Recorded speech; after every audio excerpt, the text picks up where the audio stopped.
Time for this week's CEO's blog. John Dummersey's with me. And John, the industry budget was approved at the HRCC meeting during the week. What are some of the key points from it? Well, the key points are that there's an increase in prize money and administration funding.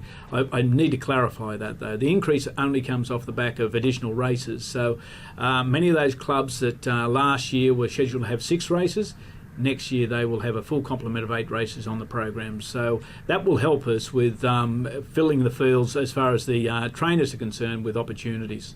So that was well received at the meeting? It was well received. I did mention their administration funding to a point, but the way the Intracode works, there's a set formula and it doesn't entirely flow through to everybody.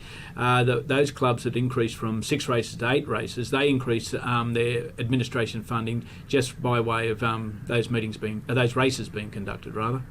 What about the barrier draws for the Alabar Breeders' Challenge, the semi-finals? There's a change this year. Yeah, there certainly is a change. One of the most anxious weights after you qualify for that final, of course, is knowing what barrier you will draw. Well, what we're doing this Saturday night and the following Saturday night at Tabcorp Park, Menangle, the race after the semi-finals are conducted, and we've got the 2-year-old fillies and the 2-year-old colts and geldings this week, the owners will be given the opportunity to draw their barrier, and that will be by the traditional method of there'll be an Alabar Breeders' Challenge cap there, and underneath each of those caps will be a number. So I urge owners to get along, cheer their horses on at Tabcorp Park, Menangle this week and next week, and then be part of the barrier draw process.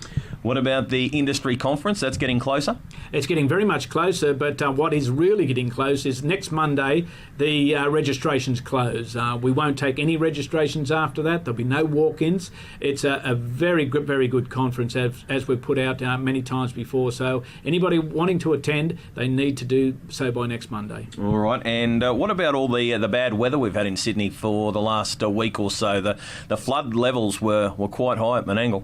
Yeah, they certainly were. And we did lose the meeting to some extent. That was the Monday meeting, but it's transferred to today, Wednesday. But it was quite spectacular. Luckily for harness racing, in respect of the facility at Menangle, we didn't lose any property. But our hearts go out to all those people in that area and any other area where there was damage that is just unbelievable to a certain point. Have you seen water that high before out there? At Menangle, most certainly. I used to live in the middle of it, so Owen Mulligan only reminded me the other day about the time when we put all the furniture up on milk crates to keep out of the water. So, yes, I certainly have. I have actually seen that water at Menangle go over where the current home straight is. So, yes, it may have been unprecedented for Sydney, but it certainly wasn't for Menangle Park. All right then, John, thank you for that, and we'll speak with you again next week. Thank you, Greg.